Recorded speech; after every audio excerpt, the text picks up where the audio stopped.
Hello and welcome back. In this lecture, we will be learning about storage account security.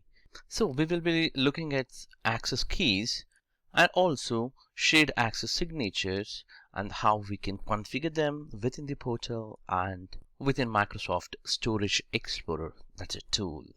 The first option we have for the securing our storage accounts or access keys. So let's talk about that. When we are referring to the access keys, they are configured by default whenever we create a storage account. So it means, as soon as you create your storage account, there will be two access keys gets created and configured by default. Let me show you from the Azure portal. If I go back to dashboard or maybe from the all services and then storage accounts and click on your storage account. If you just go back to settings and access keys, you have your key 1 and key 2. So there are two different access keys with equivalent permissions. Let's try to understand what we can do with these access keys or what it will allow us to do. And this is where it's quite important to understand what type of privileges these access keys have or this will provide to us. When you use an access key, you are providing with a root level of access to the complete storage account it belongs to. For example, if you look at here the storage account concepts, a storage account can have different services it can offer like containers, tables, queues and shades. Within the containers, the most important part would be the blobs you do have here. So if I have access keys, I can completely control over the entire storage account. It means I will have the full access entire on the storage account or on those concepts. And it's really recommended by Microsoft that you shouldn't be using access keys as they are just the two keys and you will have the full access. The reason being, it will give you the root level access. So what is recommended to be using? We can give control over the SaaS based. But before we jump into the SaaS based, let's do a quick demonstration on access keys. I've installed as part of this demo Microsoft Storage Explorer. And if you're quite new to what exactly this, and if you're not familiar with Storage Explorer tool, this is a tool that Microsoft provides for us to download across multiple platforms to assist with configuration of management of storage accounts. And it also allows us complete configuration of underlying storage services. So let's take a look on it. So I'll just launch it, or I'll just if I don't want to launch it, I can simply finish and launch from here. This would actually launch the tool. Once the tool is open up, you can click on connect icon. This is the connect icon, and then we can use the connection of string that was copied from here. So I can simply use the connection string which contains including our key 1 value. You see here, this is the key 1 also value has been there. So this has everything. You no need to again fill the values within the storage account. So instead of that, I'll simply copy the connection string here. That includes my key 1 access. Simply I go back here. If you want to enter the Azure method like sign-in process to the portal, and then from there it can also pull, but I just wanted to use the connection string because I have a ready-made connection string which was copied from the Azure portal, and click on next, and all I have to do is simply paste the connection string. That would automatically paste here the display name and everything, and click on connect, and that would actually connect it. If you see here, my storage specific storage account, this is the same storage account which is visible here under Storage Explorer. I can simply explore this to get whatever the containers are available. If you see here, I have a container called my demo containers instance, and that's the same container which is coming from our storage account from the Azure portal also. So this explains that, not just the blobs, you also have the share permissions and queues and tables. So you have a full control on entire storage account that was explained within this PowerPoint. So entire access can be controlled with either access 1 key or key 2. As a best practice, we always change the key 1, key 2 values when an Azure administrator who leaves our team. maybe who has the access earlier. And also we will not be using the entire access permissions. Instead we go for SaaS based. So as part of any of the teams within organization, you all shouldn't have a root level access on a storage account. It's much better practice that our control is limited to only what we need to have access to it. Let's think about another example. What would happen if you had a contractor that started working with you for a short time? You need to provide them with access to a certain parts of the storage account for them to assist with management. If you don't want them to have access to the blob containers, or you don't want them to have access to the file shares, that they should only have access to queues or maybe tables, for example. So you don't need to give the entire access key. So that's not the way to give the full permissions. Instead, we wanted to give them only the required permissions. Let's say if they just wanted to work on maybe tables or entities, we would be only giving on that the required permissions, maybe just for the read or maybe write or maybe delete, whatever the explicit permissions we want to grant it, we can grant. That would be the better way, instead of give the entire access with the access keys. When we give the access key, as we have just seen within the storage account, storage explorer, you have the full list of the storage account, and you can do anything within the storage concepts. At the same time, if you are looking for a best practices on your access key, you are concerned that someone has access to it that shouldn't have access to it, then what we can do within the Azure portal is actually just rotate the keys from this option, so that what would happen is this key gets rotated automatically with a new ID will be generated. So every time when you rotate, new keys will be gets created. If you see here D6 is there, later point if I just rotate, that gets changed. So let's say you have given this key to one of the developer, and if he has access, you can change them by pressing this rotate button. That will regenerate the entire key. So it's still regenerating. If you see here, the regeneration of the key is successful with a different key. Let's try to regenerate for key 2 also. Regeneration of the key is successful. What it means is the previous key is gone. That means we no longer exist whoever have the old key that they try to connect. Let's see, if I go back here and if I do try to connect it or try to do or upload any of the information, let's say here I wanted to upload, so it's just gone. You are getting an error as the authentication error. If you see here, this is gone and you shouldn't be able to access anything. You are actually getting an error with the authentication. If you want to just give some access to only what they require within a storage account, let's say just for only container or maybe for tables, that's where we will have an option for SaaS based a configuration that will allow us. SaaS is a shared access signature, and this is different from permissions that you allow us to provide for more granular control over what services are accessible and what resources are accessible, and the actual permissions that the person who knows the SaaS will have access to. So now the best way to configure is within the shared access signature is to see in action. So we'll move to Azure portal and see under settings you have the shared access signature, or in short SaaS. We have two types of shared access signature. There is an account specific SaaS and there is a service SaaS. Let's understand account SaaS as well as the service SaaS. So let's begin with the account SaaS. Account SaaS will be more specific to everything that you have within your allowed storage services. Let's say I just wanted to grant only for the blob.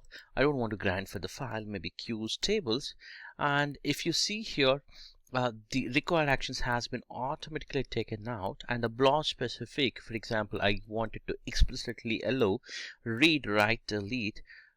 These permissions I can do it. For example, I don't want to write, but I can read it. let's say I don't want to create, I can grant explicit permissions with specific to the permission wise. And for the resource type, if you see here services container object, also I can do it on top of it. So here you also have the start and expiry date. Let's say I wanted this to be performed, maybe this access key once we have generated here, you will be getting like this. So this value I wanted to use maybe in the future. Let's say I wanted I have maybe a change management process. As per that, maybe there's a change where I can use this key maybe on a future date. I can use that, so it doesn't allow you to before use until this specific time matches. You also have the time zone options where you can choose the required time zone, and also you have the whitelisting of IP addresses or the subnet that you can specify here. So let's say I want to just a developer who's connecting from a VPN server only need to allow the access. Such configurations can be done by granting here allowed IPs.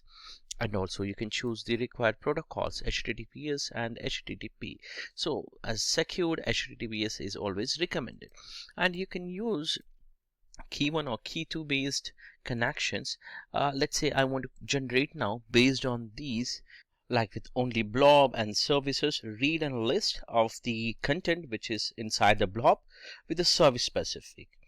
Now once I generate it, I can use this by copying this blob SAS URL and just go back to your Storage Explorer and connect button. So you have the wizard to connect. Use this SAS URI, give the URI name and give here a meaningful name, display name, like this is maybe for my SAS for blob, and click on next, and that would actually connect only the blob. So earlier if you we used to get everything including blob, file share, queues and tables, but now this time only containers, because we have chosen only for the container specific permission. Now we will also take another configuration like files and the blob, and the services I want to allow, container also I wanted to see including objects, and I wanted to I don't want create and add, but I just want a list, but I don't want delete and write. So if I start generating key, new key got created here, new SAS string.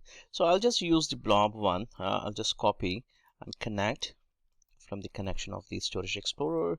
I use this SAS specific again and give the URI with a specific one which we copied, and give a meaningful name here as a description. Make sure if you have the same name it might not take, so I'll just give as a blob this time and click on connect. So it got connected, and if you see here this is a blob one. I do have the file as well as the blob specific only came because this time we have taken only blob and file, and I should be able to this time explore even the containers, because earlier there was a container permission was not given. Now this time we have given the container, but if I try to upload any of the files, let's see what would happen. So I'll simply browse some of the file, maybe a test file, let's say this DLL I wanted to upload. So if I try to upload, I get an error because failed to transfer because insufficient credentials.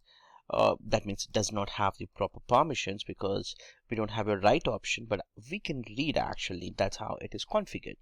So that's all about the SAS specific. You can explore more options based on your requirement, but do remember there's a tricky point. Once you come out of this generating of the SAS connection string, the SAS token, you don't get this again. That means these details gone. Let's say you have given to a person for unlimited days, maybe some specific time, so be sure that you should be actually giving till what time they need it. And if these keys got compromised, it's really a complication. So you should be looking to give only to the specific service. What if you want to just grant access to a specific file or a folder that exists on your storage account or a specific service? That's where actually services of your SAS comes. That's the second type within this lectures. What we can do is we can directly open Storage Explorer within the browser which is integrated, or you can actually use the older one old mechanism of the Microsoft Azure Storage Explorer, but this is easy, handy. So I'll just go with the Storage Explorer this time to show you. So if I just explore my blob container, I have a container, also have a folder within these two different files. Do remember that you cannot you can create a folder, but until unless you upload a files inside that folder, it will not be visible within Azure. That means empty folder doesn't visible, but you can create and make the structure readily available. So I'll just go inside the header folder, and I just wanted to grant access for only the specific file. For that, what I can do is I can right click and say that get shared access signature. So what happens is this is only one file will be accessible. So you can even grant the same permissions and like read, write, create, delete. Also, you will have an option for start time and expiry time, and also you can generate container level or shared access also. So I just want to apply only this, and you see here there's no access policies. We can talk about access policies with respect to shared access signature once we have created this, but for now we don't have any templates, or we don't have anything has been created, any access policies. That means once you create here, so whatever the HR specific, blob specific access has been granted, post to that. That means once I copy this connection string or URI, it will not be again visible for you. That means it's gone the copy paste value, so you have to regenerate once again. So I'll just close this since I copied. Let's also try to work with the shade files within the Azure. So I'll just connect it to the file shades. I have a demo shade folder, and also have a file is already in uploaded state. So what I can do is I can get a shade connection with specific to SAS signature. I can get it by clicking on it, and I can create, delete, or whatever the permissions I want, I can generate it.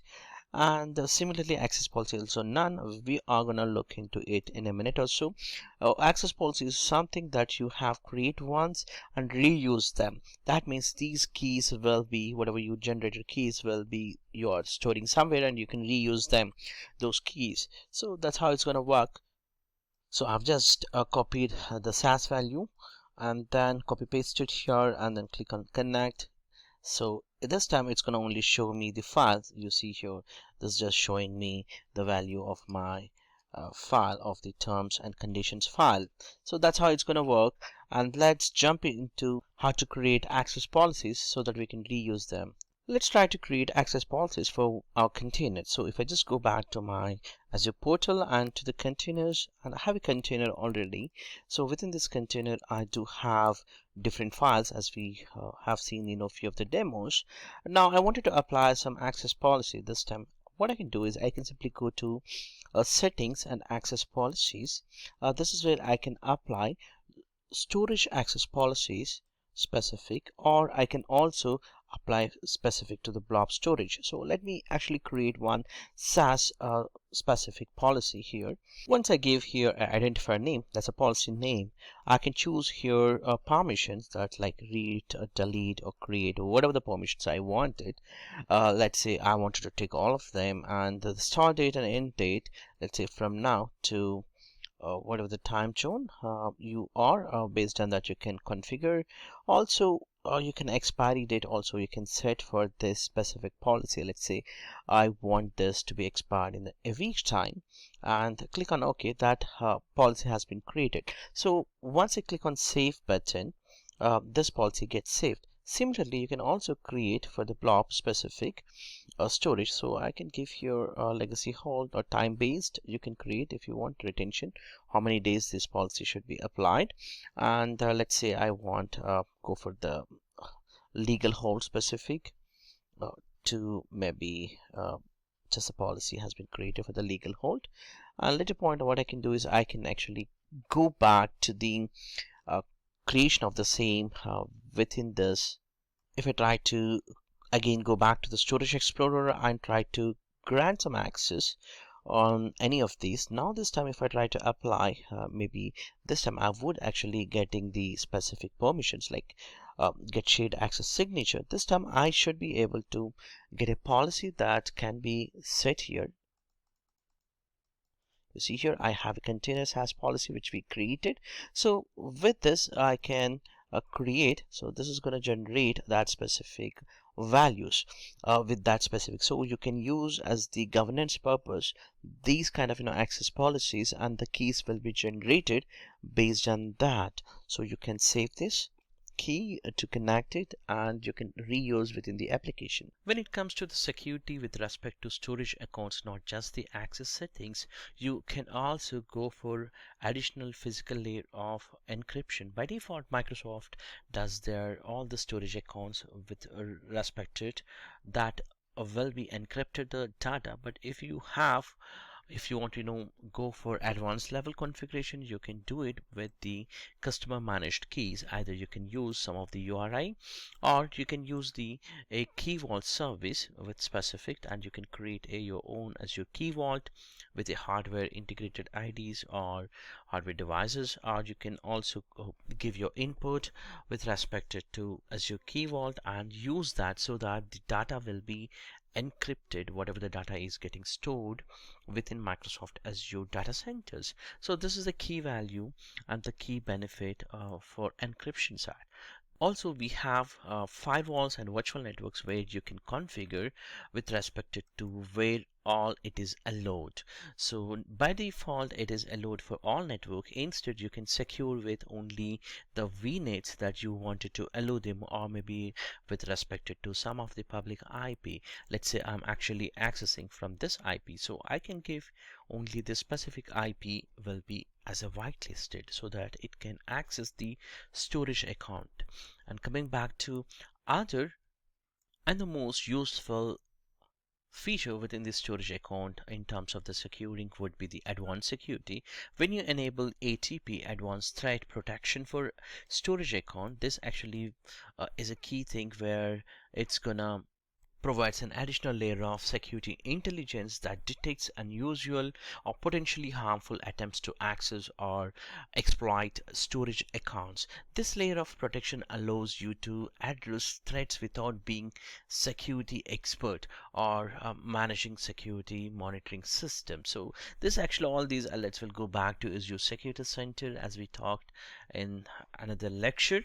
So with the help of advanced security with the threat protection, it actually logs all the resources that are read or write or delete requests, which are acting to your blob storage for threat detection.